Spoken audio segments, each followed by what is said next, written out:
ओम शांति।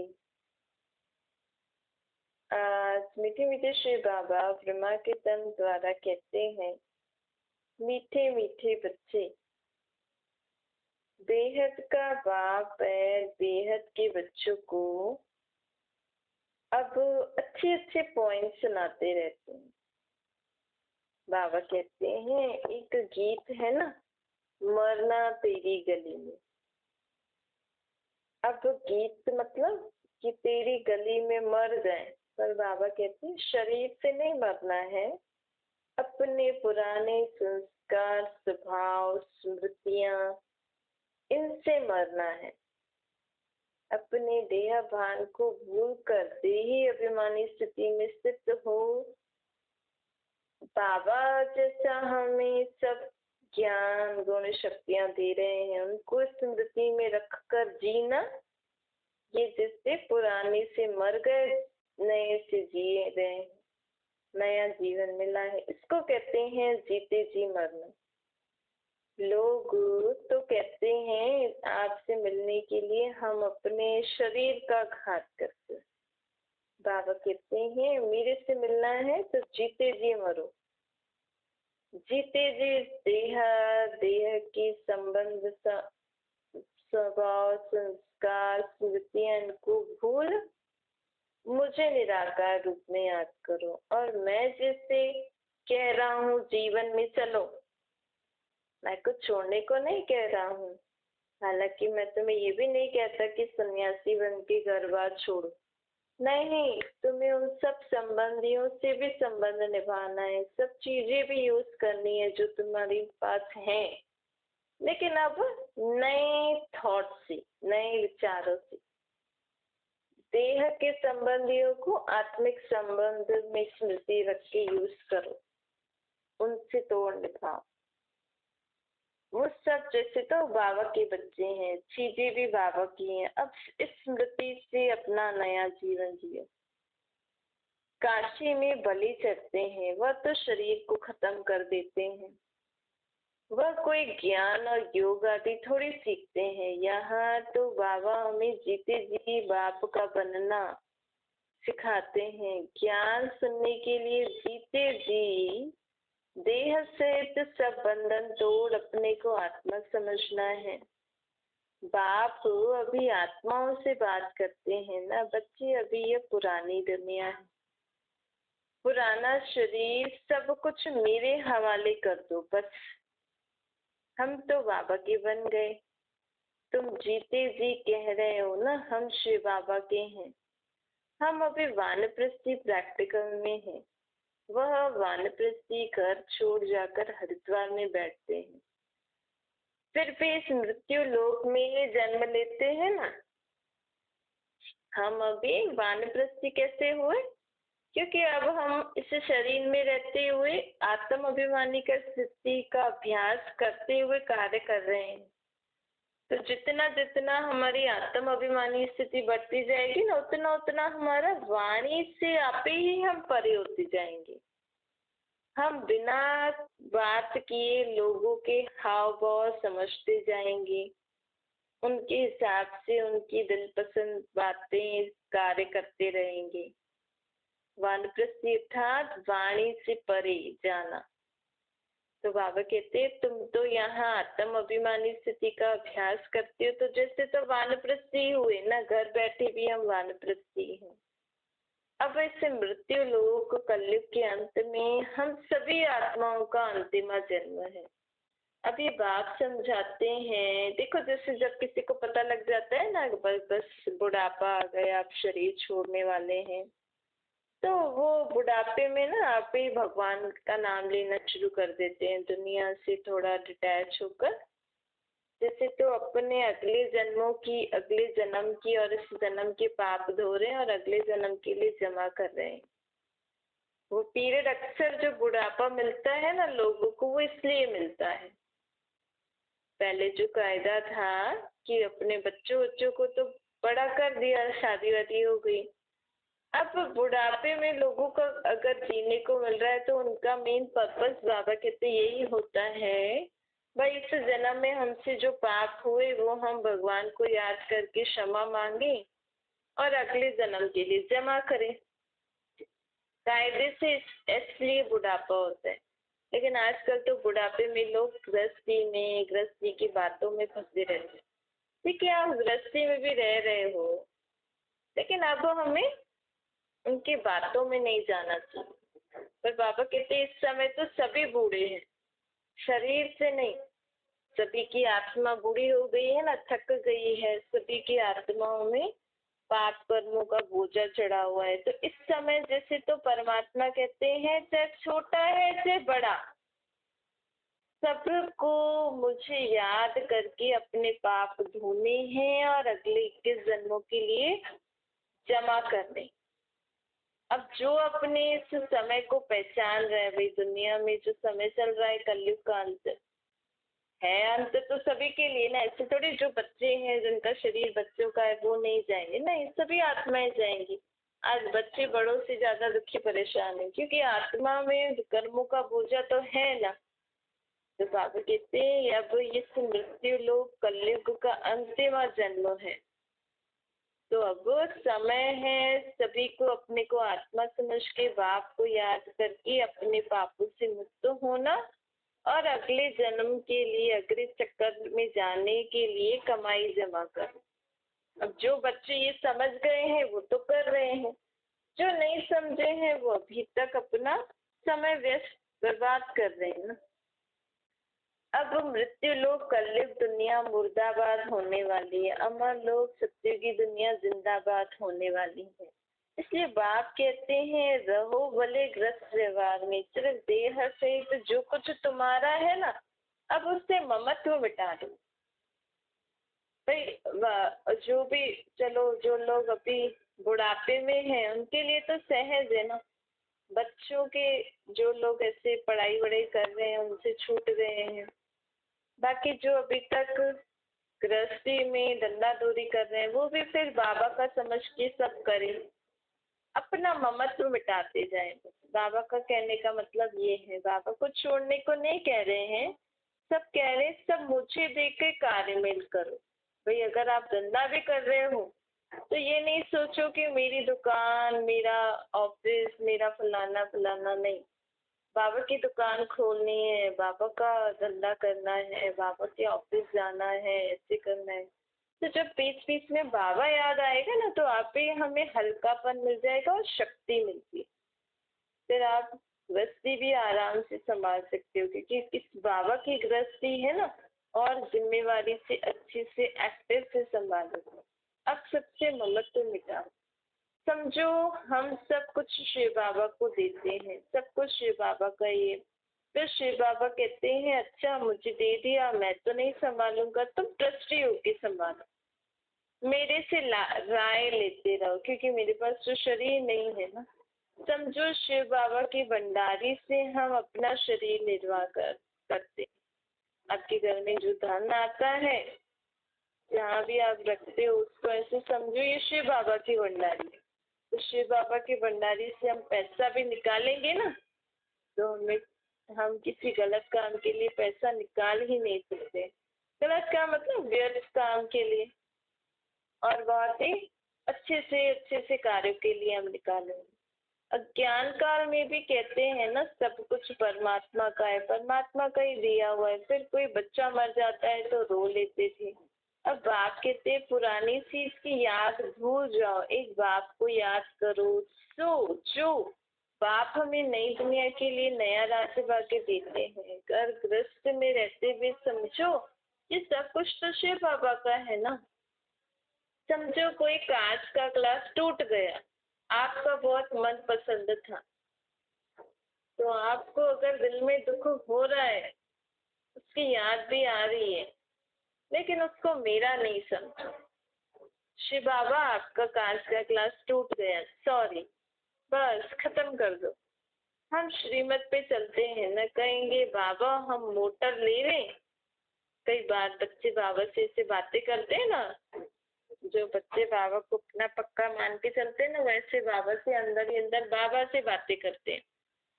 बाबा हम मोटर लेवे, बाबा मैं शादी में जाऊं, बाबा मैं बच्ची की शादी कराऊं? बाबा कहेंगे बल लो, मोटर वोटर जो लेना चाहते हो लो। जो पर बाबा कहते हैं शादी में जाना है तो जाओ, वहां पे भी किसी न किसी का कल्याण करो। बच्चे आदि की शादी करानी है तो कराओ, अगर बच्चे नहीं मानेंगे तो और बिगड़ पड़ेंगे। अगर ज्ञान में चलते हैं तो समझा सकते हो तो समझाओ, अगर नहीं चलते हैं तो करानी है तो करा दो, नहीं तो फिर कहीं बुरे संग में फंस जाएंगे। जो बच्चे समझते हैं सब कुछ बाबा का है तो वो राय बाबा से जरूर लेते हैं। अंदर अगर बाबा को सब कुछ समझ के चलते तो वो बच्चे बाबा से राय जरूर लेते हैं। जीते जी मरना इसको कहा जाता है। जीते जी मरना अर्थात सब कुछ बाबा को देकर बाबा की राय पर चलना।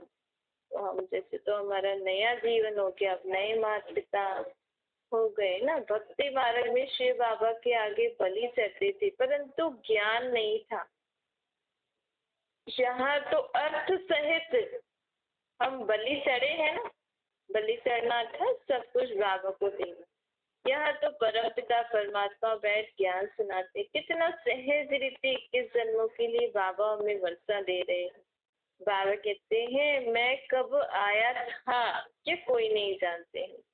कहते भी हैं क्राइस्ट से 3000 वर्ष पहले स्वर्ग था, अब लेकिन कलयुग के बाद सत्युग आने वाला है। कलयुग में तो घोर कचरा, घोर पाप आत्माओं की दुनिया, और सत्युग में इतना सुख शांति, इतनी अच्छी दुनिया। तो जरूर कलयुग के अंत में कोई तो होगा, कुछ तो हुआ होगा ना ऐसा। कलयुग के अंत में भगवान ने आकर ऐसी सुख की दुनिया की स्थापना की होगी। बाप अब वही दुनिया की स्थापना भी ब्रह्मा द्वारा और तुम बच्चों द्वारा करा रहे हैं। देवी देवताएं स्वर्ग में कहाँ से आए? गाते भी हैं। देखो अब देवी देवता कहाँ से आए, अगर ये प्रश्न हमारे मन में उठे तो भक्ति मार्ग में ना एक लाइन है, कहते हैं मनुष्य से देवता की कल्पना लागे वन। देवताएं कहाँ से आए? मनुष्य ही देवता बनते, देवताएं कोई ऊपर नहीं बनते। इस लाइन का मतलब यही है ना, मनुष्य से देवता की कल्पना लागे वन। लेकिन मनुष्य को देवता किसने बनाया? किसी देवता ने नहीं बनाया है। मनुष्य को देवता बनाने वाला है परम पिता परमात्मा। भगवान ही मनुष्य को देवता बना सकते हैं। देखो इसका भी है, क्योंकि कहते हैं ना कि भगवान देवी देवताओं को भगवान भगवती कहते हैं, अर्थात उनको भगवान ने बनाया है। वो भगवान भगवती नहीं है, उनको बनाने वाला भगवान है। अब कलयुग के अंत सत्य की आदि के संगम पर बाप आकर हमें मनुष्य से देवता बना रहे। मनुष्य अर्थात आसुरी स्वभाव संस्कार वाले, देवता अर्थात दैवी गुण वाले। अब बाबा हमें रोज रोज क्या कहते हैं? यही तो कहते हैं ना, अपने गुणों को चेंज करो, दैवी गुण। दैवी गुण अर्थात देने वाले गुण धारण करो। हमारे मुख से किसी को सुख मिले, हमारे मन के विचारों से दूसरों को सुख मिले, हमारे कर्मों से दूसरों को सुख शांति मिले। यही है ना दैवी गुण, कोई इतने बड़े नहीं है। दैवी गुण आज आपको कोई मनुष्य आत्मा बहुत अच्छे से आपको ट्रीट करती है, आप संबंध व्यवहार में बहुत अच्छे से आती है, बहुत खुश रहती है। कोई उनको कुछ भी बोले लेकिन वो शांत रहते हैं और फिर भी सबसे मिलजुल के रहते हैं। तो हम कहते हैं ना ये तो जैसे देवी है, इसको तो लोग इतना बोलते, कुछ इसको बुरा ही नहीं लगता, इस जैसे देवता है देवी ऐसे बोलते हैं ना। तो यही दैवी गुण होते हैं और कुछ नहीं होता है। हमारे मन में सर्व के प्रति शुभ भावना रही। वो कब रह सकती है? जब हमें ड्रामा की नॉलेज पक्की हो जाएगी। भाई आत्मा इस समय थकी हुई है, अगर मेरी बुद्धि में ये बात बैठ गई कि हम सब आत्माएं 5 बजाकर बजाते थक गई हैं, इसीलिए एक दूसरे के प्रति फ्रस्ट्रेट और ऐसे सब कुछ कार्य कर रहे हैं, तो मेरी बुद्धि में अगर ऐसा रहेगा कोई मुझे उल्टा सुल्टा भी बोल रहा है जबरदस्ती, तो मैं उस बात को याद करके उस आत्मा के ऊपर रहम करूंगी। उसके ऊपर क्रोध या नाराज नहीं होंगे। अगर मुझे याद रहेगा कि मैंने ही पिछले जन्मों में इनके साथ बुरा किया है इसलिए ये मुझे ऐसा बोल रहे हैं, तो मेरे को बुरा नहीं लगेगा। मैं जिसे सुनते हुए नहीं सुनूंगी और उस आत्मा के प्रति रहम करूंगी। ऐसे बाबा हमें रोज रोज जो ज्ञान में नई नई बातें बताते हैं ना, कि कोई क्या कोई बोले तो क्या करो क्या करो, तो नई नई बाबा कैसे न कैसे बताते रहते हैं। उन बातों को जब हम बुद्धि में धारण करके रखेंगे ना, बुद्धि में ये ज्ञान बैठ जाएगा। बुद्धि में कब बैठेगा? जब मन इसको विचार करेगा।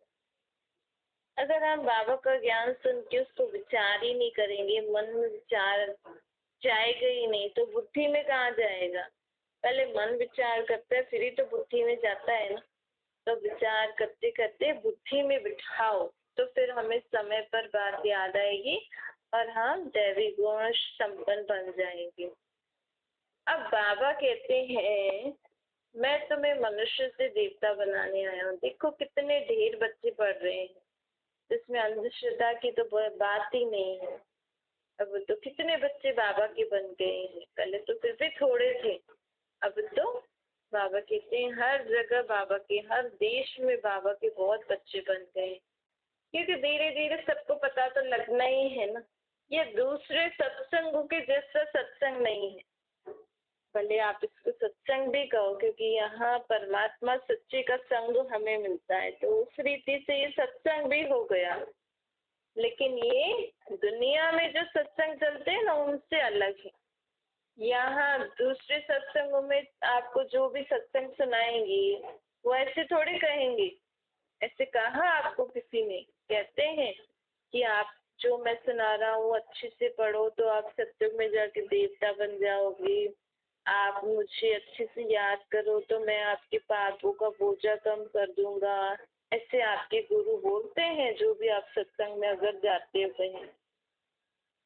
तो ये दुनिया वाला सत्संग नहीं है। यहाँ तो एम ऑब्जेक्ट देते हैं, भाई इस बाबा के इस ज्ञान को सुनोगे तो आप मनुष्य से देवता बनने वाले हो। आप बाबा को याद करते रहोगे तो आपके पाप कर्म कटते जाएंगे, गारंटी है। यहाँ पे विद गारंटी बाबा हमें कहते तुम ऐसे करोगे तो ऐसे बनोगे, ऐसे करोगे तो ऐसे होगे। क्या बाबा हमें चार्ट रखवाते हैं। बाबा कहते बच्चे जो मैं तुम्हें रोज सुनाता हूँ ना उसको अपने अंदर धारण करो और रोज रात को चेक करो मुझे आज जो बाबा ने बोला मैंने कितना मान के मैं चली, खुद को कितना परिवर्तन किया। देखो बाकी सत्संगों में जो गुरु या जो भी होते हैं वो आपको अपने जैसा नहीं बनाते हैं। आपको कभी बोला उन्होंने कि आप घर गृहस्थी में रहकर मेरे जैसे रहो, मैं जैसे खाता हूँ पीता हूँ रहता हूँ भगवान को याद करता हूँ वैसे आप भी करो? नहीं। वो जिसको याद करते हैं उनके बारे में आपको उन्होंने बताया कभी कैसे याद करता हूँ मैं? या तो बाबा हमें सब क्लियर बता देते कि बच्चे जैसे मैं कह रहा हूँ वैसे तुम्हें घर गृहस्थी में रहना है। मैं सदा पवित्र आत्मा हूँ, तुम्हें घर गृहस्थी में पवित्र आत्मा रहना ही है। मैं जैसे तुम्हें ज्ञान सुना रहा हूँ वैसे तुम्हें औरों को सुनाना है। बाबा ने देखो कितनी बड़ी अथॉरिटी हमें दी है कि परमात्मा जो ज्ञान सुना रहे हैं वो हमें सुना के बाबा कह रहे हैं अब तुम धारण करो, तुम भी सीखो, तुम भी औरों के जैसे सुनाओ जैसे मैं सुना रहा हूँ। तुम भी मेरे जैसे पवित्र रहो, तुम भी मेरी गद्दी के वारिस बन सकते हो। बाबा कहते हैं मैं जैसे दुख हरता सुख करता हूँ ना, तुम भी मेरे से शक्ति प्राप्त करके औरों के दुखों को दूर करो, सुख दो। सिर्फ सुन के नहीं बैठो, धारण करके मेरे जैसा बनो, ताकि तुम मेरे जैसा बनोगे, मेरे जैसे गुण शक्तियां धारण करोगे तभी तो देवता बनोगे। बाबा कहते वो तो देखो बाकी सत्संगों में तो लोग गुरु के पांव छूते हैं, मत्था टेकते हैं, सिर ढकते हैं, पता नहीं क्या क्या भक्ति मार्ग। यहाँ पे बाबा ने आपको आज तक कभी कहा है मेरे पांव छुओ? मैं ब्रह्मा के तन में आया हूँ, चलो ब्रह्मा के पांव ही छुओ, मत्था टेको ब्रह्मा के आगे जाके या उनके आगे से सर ढक के बैठो। नहीं, यहाँ तो बाप और बच्चे का संबंध है। बाबा तो कहते हैं मैं ब्रह्मा के तन में आता हूँ, तो ब्रह्मा को भी कुछ नहीं मानो, बोले डायरेक्ट अपने बाप से कनेक्शन रखो। बाबा यहाँ हमें भक्ति मार्ग से छुड़ा रहे हैं। ये हाथ जोड़ना, पांव पड़ना, ये भगत के वो हो गए ना भाई, वो बड़े हम छोटे। पर बाबा कहते हैं या तो तुम मेरे बच्चे हो, मेरे से भी ऊंच। बाप अपने बच्चों को अपने से भी ऊंचा बनाते हैं। बाप कहते हैं मैं तुम्हें इतनी अच्छी दुनिया बना के दे रहा हूँ, उस दुनिया में मैं नहीं आता हूँ, तुम्हारे लिए ही मैं बना रहा हूँ। वहां पे तुम किसी के आगे हमें सर नहीं झुकाना पड़ेगा, किसी के पाँव नहीं छूना पड़ेगा। वहां पे पत्नी भी पति के पाँव नहीं छूती। यहाँ तो ऐसे कह दिया है कि भाई पति गुरु है, ऐसा है, तो लोग पति के घर गृहस्थी में रहकर एक दूसरे के रिस्पेक्ट रिगार्ड अलग बात होती है। नहीं, हम किसी को अच्छे से प्यार से बोल के मुख से भी बड़ों को बड़ों जैसा रिस्पेक्ट दे सकते हैं। जब इतना बड़ा अथॉरिटी बाबा परमात्मा हमारा बाप बना है, कितने बड़े हैं। अगर किसी को निश्चय हो जाए पक्का तो बाबा के घड़ी घड़ी बाबा के पांव छुए, घड़ी घड़ी बाबा के हाथ जोड़े। पर यहाँ बाप और बच्चे के संबंध में सर्व संबंधों से भी, चाहे बाबा हमारा साजन भी है तो भी हमें कहते हैं नहीं, सरवर पाँवों नहीं झुक पड़ना है, सर नहीं झुकाना। अथॉरिटी है ना, हमें दिल से रिगार्ड होना चाहिए। ऐसे थोड़ी किसी के पाँव छुओ तो मतलब उनके प्रति इज्जत है, सम्मान है और रिगार्ड है। अगर पाँव नहीं छुए तो ये कोई किसी की इज्जत नहीं रखता, बड़ों को बड़ा नहीं मानता। नहीं, दिल से भी तो रिगार्ड दे सकते हैं ना हम। सत्य के नियम और मर्यादा एकदम पूज्य समान है। वह बाबा हमें ये सब पुजारीपन की निशानी है। जो ये जो भी है पाँव पड़ना और मत्था टेकना और ऐसे, तो ये सब पुजारीपन की निशानी है। सत्संग में भी बड़ों को, छोटे बड़ों को रिगार्ड देंगे, लेकिन ऐसे नहीं, दिल से रिगार्ड देते हैं वहाँ पे। तो बाबा भी हमें इतना ऊंचा बनाने आए। बाबा कहते बच्चे सबका दिल से रिगार्ड करो, छोटों को प्यार करो, बड़ों को रिगार्ड दो। पर बाबा हमें भगत बने से छुड़ाने आए हैं। बाबा कहते हैं ये सबसे अलग ज्ञान, सत्संग कह लो, ज्ञान कह लो, पढ़ाई कह लो, जो आपको अच्छा लग रहा है वो कह दो, लेकिन इसमें है सत्य की दुनिया में जाने के लिए ये ज्ञान पढ़ाई है। बाबा आकर हमें सत्य, बाप हमें आकर सच्चा ज्ञान देते हैं, सत्य का संग करना सिखाते हैं। आज तक तो हम स्वयं को ही नहीं पहचानते थे, तो कौन सच्चा है कौन झूठा है वो भी हमें पता नहीं लगता है। तो पहले हम स्वयं को तो पहचाने, मैं आत्मा हूँ। अब मैं आत्मा, किसका संग करना है मुझे, उस परमात्मा सच्चे का संग कैसे करना है, ये भी बाबा हमें सिखाते हैं। सत्य बाप बैठकर बच्चों को पढ़ाते हैं। बाबा समझाते हैं भक्ति मार्ग में भी तुम्हारे दो बाप थे, एक तो शरीर का, दूसरा आत्मा का। लेकिन आत्मा के बाप का हमें पहचान नहीं थी, अब आकर हमें पहचान मिली है। आत्माएं भर दुख में पुकारती थी, बल हमारे पास लौकिक संबंधी देहधारी तो थे ना भक्ति मार्ग में, अभी भी है, लेकिन फिर भी लोग सब कुछ होते हुए भी भगवान को जरूर याद करते हैं। क्यों? क्योंकि आत्मा का बाप तो वो एक ही सच्चा बाप है ना। आत्मा उस पारलौकिक बाप को याद करती हैं। ओ गौर सागर भिन्न भिन्न नाम रूप से याद करती है। लौकिक बाप से द्वापर से लेकर जन्म बाय जन्म वर्षा लेते आए हैं। सत्युग में भी हमें वर्षा मिलेगा, लेकिन सत्युग का वर्षा वही होगा जो इस समय परमात्मा हमें दे रहे हैं। बाबा कहते हैं ऐसे तो नहीं सत्युग में भी लौकिक बाप का वर्षा लेते आए हैं, नहीं। सत्युग में जो लौकिक बाप से वर्षा लेते हैं वह इस समय की ही कमाई है। यहाँ तुम इतनी कमाई करते हो कि 21 जन्मों के लिए हमें वर्षा मिल जाता है। सत्युग में वर्षा तुम अभी के पुरुषार्थ से पाते हो। मतलब अभी जितना हम ज्ञान गुण शक्तियां धारण करेंगे उस हिसाब से हमें धन संपत्ति मिलेगा। बेहद का बाप बेहद का वर्षा देते हैं। बाप पतित दुनिया को पावन दुनिया बनाते हैं। यह लक्ष्य सूप है।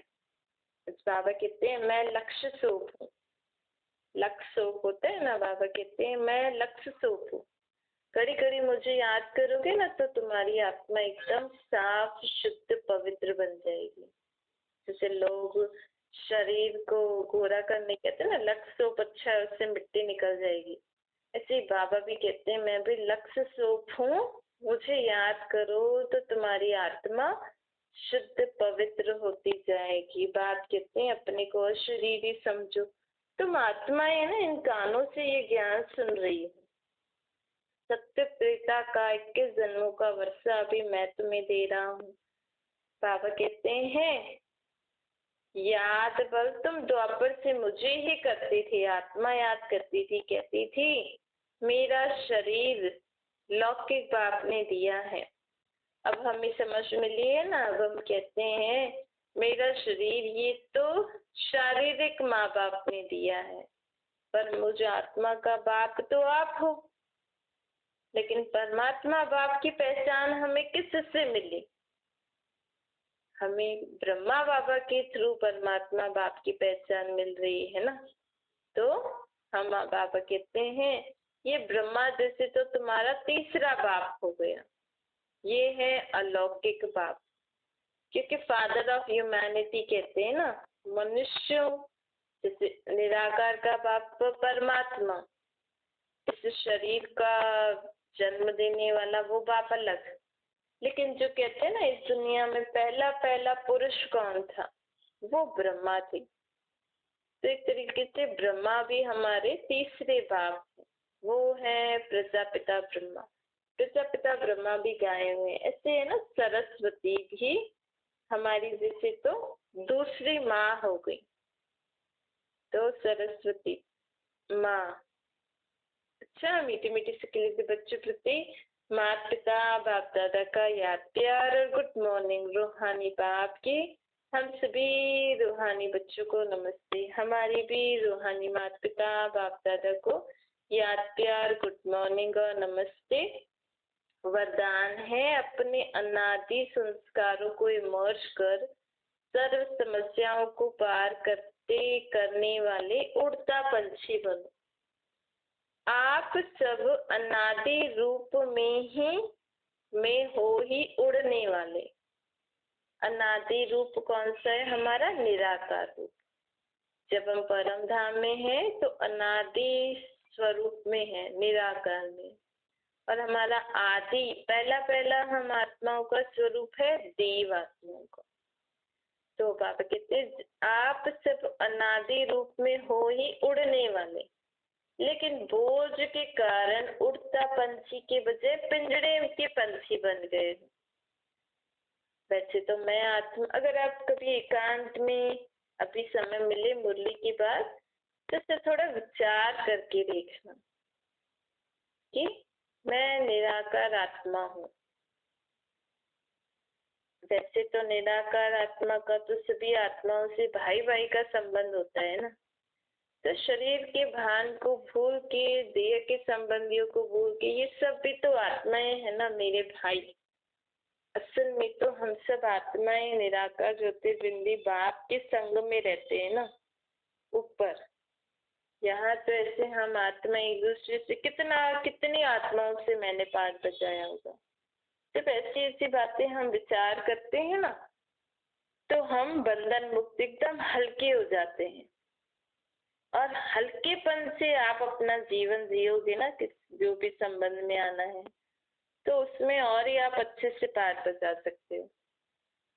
अब फिर से अनादि संस्कार इमर्ज करो, अर्थात फरिश्ते रूप में स्थित रहो। इसी को ही सहज पुरुषार्थ कहा जाता है। उड़ता पंछी बनेंगे तो जैसे तो परिस्थितियां नीचे हो जाएंगी और आप ऊपर हो जाएंगे। यही सर्व समस्याओं का समाधान है। स्लोगन है हर कदम में कल्याण समझ, हर आत्मा को शांति की शक्ति का दान देना ही सच्ची सेवा है। कोई भी बात आ जाए, लेकिन बाबा हमें कहते हैं हर कदम में कल्याण समझो। बड़ी से बड़ी बात भी हो जाए, लेकिन हमें क्या समझना है? हर कदम में कल्याण समझना है और हर आत्मा को शांति की शक्ति का दान देना है। यह पक्का कर लो, यही सच्ची सेवा है।